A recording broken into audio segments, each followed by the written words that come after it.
అసలు మన జడ్జ్‌మెంట్ ఎలా ఉంటుంది? చూసిందల్లా కరెక్టే అనిపిస్తుందా? విన్నదల్లా నిజమే అనిపిస్తుందా?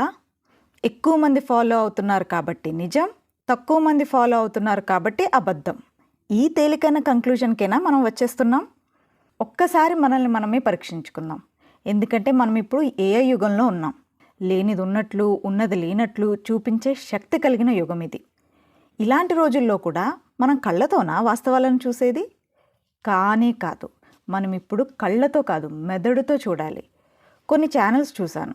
స్టీవ్ హార్వే, ఓప్రా విన్ఫ్రే వంటి ప్రముఖుల పేర్లతో ఛానల్స్ పెట్టి ఏఐ జనరేటెడ్ వాయిస్తో ఎగ్జాక్ట్గా వాళ్ళలాగే మాట్లాడుతున్నట్లుగా పాడ్కాస్ట్లు పోస్ట్ చేశారు. ఆ వీడియోస్లో స్టీవ్ హార్వే కానీ ఓప్రా విన్ఫ్రే కానీ కనపడరు. ఒక స్టాటిక్ పిక్చర్ వాళ్ళది కనిపిస్తుంది. బ్యాక్గ్రౌండ్లో జస్ట్ వారి మాటలు వినపడుతూ ఉంటాయి. అందులో వై అమెరికా ఫియర్స్ ఇండియా అనే టైటిల్ ఒకటి పెట్టి ఎంత రిడిక్యులస్గా ఇండియా గొప్పతనం చెప్తున్నారంటే, వామ్మో, ఎంతోమంది దేశభక్తులు ఆ ఛానల్స్కి సబ్స్క్రైబ్ చేసుకోవడమే కాకుండా కింద కమెంట్స్లో I love India, yes India is great అనుకుంటూ వాళ్ళ దేశభక్తిని చాటుకుంటున్నారు. ఆ వీడియోస్లో చెప్పేది ఇంటర్నేషనల్ సెలబ్రిటీస్, అది కూడా ఇంటర్నేషనల్ లాంగ్వేజ్లో. అంటే దీని అర్థం ఏంటి? ఆ సబ్స్క్రైబర్స్ ఇంకా ఆ కామెంట్స్ చేసేవారంతా ఎడ్యుకేటెడ్ అనే కదా అర్థం. అంటే ఈ ఎడ్యుకేటెడ్ కూడా బ్రెయిన్స్ని ఏమైనా ఫ్రిడ్జ్లో పెట్టొచ్చి యూట్యూబ్ చూస్తారా అని అనిపిస్తుంది. ఎందుకంటే ఇంత చదివిన వాళ్ళు కూడా ఇలా మోసపోవడం చూడలేకపోతున్నాను. ఇంకొన్ని ఛానల్స్ ఉంటాయి, వాళ్ళకు నచ్చిన వ్యక్తిని, నచ్చిన నమ్మకాన్ని భజన కొడుతూ కొడుతూ only one side of the coin చూపిస్తూ ఉంటారు. చూసే వాళ్ళందరినీ మిస్లీడ్ చేస్తూ ఉంటారు ఫ్యాక్ట్స్ నుండి. ఇంకా వింత ఏమిటంటే, నిజాలు మాట్లాడే ఛానల్స్కి పెద్ద ఫాలోయింగ్ ఉండదు. భజన కొట్టే ఈ ఛానల్స్కి మిస్లీడ్ చేసే వాళ్ళకి మాత్రం భలే రెస్పాన్స్ ఉంటుంది. అంటే సోషల్ అండ్ మోరల్ రెస్పాన్సిబిలిటీ అనే ఎలిమెంటే లేదా మన సమాజంలో?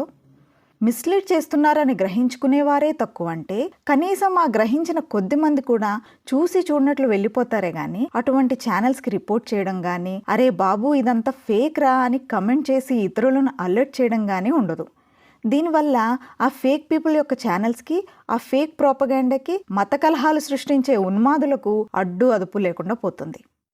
తన సొంత బ్రెయిన్ అంటూ లేని యూట్యూబ్ ఆల్గరిథం ఏమో ఆ ఛానల్లో ఏం చెప్తున్నారో అన్న దాంతో సంబంధం లేకుండా ఫాలోవర్స్ ఇంకా ఎంగేజ్మెంట్ని బట్టి ఆ ఛానల్స్ని గొప్ప ఛానల్స్గా పరిగణించి మరింత మందికి చేరవేస్తుంది. ఒక్కటే విన్నపం అబ్బా, దయచేసి యూట్యూబ్ అందిస్తున్న రిపోర్ట్ అనే ఆప్షన్ని కూడా యూజ్ చేయండి. అదేం పాపం కాదు. అక్కడ చాలా ఆప్షన్స్ ఉంటాయి. అందులో సూటబుల్ ఆప్షన్ని సెలెక్ట్ చేసుకోవచ్చు. Misleading, hateful or abusive or ఇంకేదైనా అప్రాప్రియేట్గా ఏది అనిపిస్తే అదే సెలెక్ట్ చేయవచ్చు.